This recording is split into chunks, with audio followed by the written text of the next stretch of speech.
بسم اللہ الرحمن الرحیم۔ السلام علیکم کلاس 4، کیسے آپ سب؟ امید ہے سب خیریت سے ہوں گے۔ آج ہم اپنا لیسن کریں گے حقوق العباد۔ چلیں آپ سب میرے ساتھ ریڈنگ کریں۔ حقوق العباد کہتے کسے ہیں؟ حقوق العباد کہتے ہیں انسانوں کے حقوق۔ وہ کس کس کے حقوق ہیں؟ آج ہم اس کی ریڈنگ کریں گے۔ ہم نے پہلے لیسن میں کیا تھا حقوق اللہ، اور آج کا جو لیسن ہے وہ ہے ہمارا حقوق العباد۔ حقوق العباد سے یہ مراد ہے کہ ایک انسان کو اللہ کے حکم سے دوسرے انسانوں کے ساتھ کس طرح پیش آنا چاہیے۔ اسلام میں حقوق العباد ادا کرنے پر بہت زور دیا گیا ہے۔ قیامت کے روز اللہ تعالیٰ اپنے حقوق اپنے جن بندوں کے لیے چاہیں گے معاف فرما دیں گے، مگر حقوق العباد اس وقت تک معاف نہیں ہوں گے جب تک بندے خود معاف نہ کریں۔ کس کس کے حقوق ہیں؟ حقوق العباد میں کیا ہے؟ حقوق العباد میں ہے والدین، اولاد، رشتہ داروں، ہمسایوں، غریبوں، یتیموں، دوستوں، مہمانوں، مسافروں اور متحدوں کے حقوق شامل ہیں۔ ان تمام حقوق کا ادا کرنا ہمارا فرض ہے۔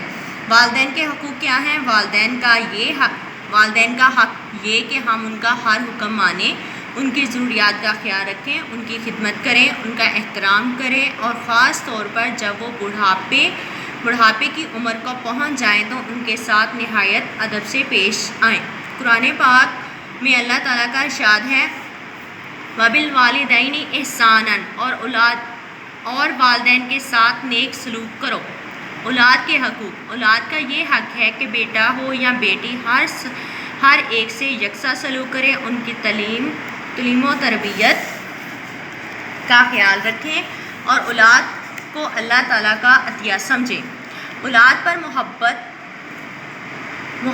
محبت و شفقت ان کا بنیادی حق ہے۔ رشتہ داروں کے حقوق۔ رشتہ داروں کا حق یہ ہے کہ ان سے اچھا برتاؤ کیا جائے، ان کی عزت کا پورا خیال رکھا جائے۔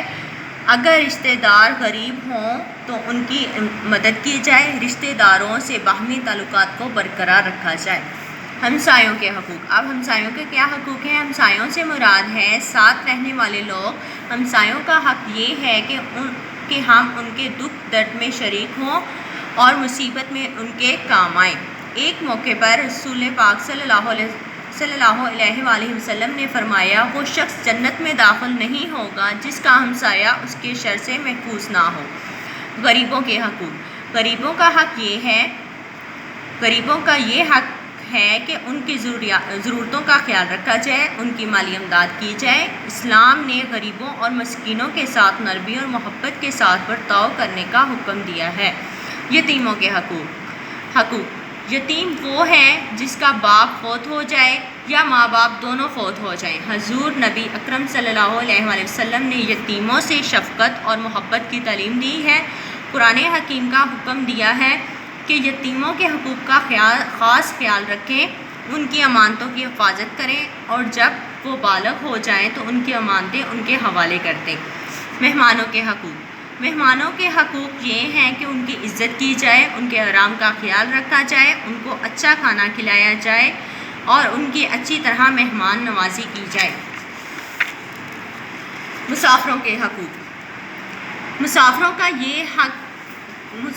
یہ حق ہے کہ ان کی ضروریات کو پورا کیا جائے۔ دوران سفر اگر کوئی شخص بیمار ہو جائے یا کسی اور پریشانی میں مبتلا ہو جائے تو ہر طرح اس کی مدد کی جائے۔ متحدوں کے حقوق۔ نبی اکرم صلی اللہ علیہ وآلہ وسلم نے فرمایا کہ جو لوگ تمہارے متحد ہیں اور وہ تمہارے بھائی ہیں۔ ہر مسلمان کو چاہیے کہ اپنے غلام اور خادم کو وہی کھانا کھلائے جو وہ خود کھائے۔ اپنے متحد کا جائز حق اسے دے۔ رسول پاک صلی اللہ علیہ وسلم کا فرمان ہے مزدور کا پسینہ خشک ہونے سے پہلے اس کی مزدوری اسے ادا کرو۔ قیامت کا مفلس۔ ایک مرتبہ ہمارے پیارے نبی صلی اللہ علیہ وآلہ وسلم نے اپنے صحابہ کرام رضی اللہ عنہم سے دریافت فرمایا کہ مفلس کون ہے؟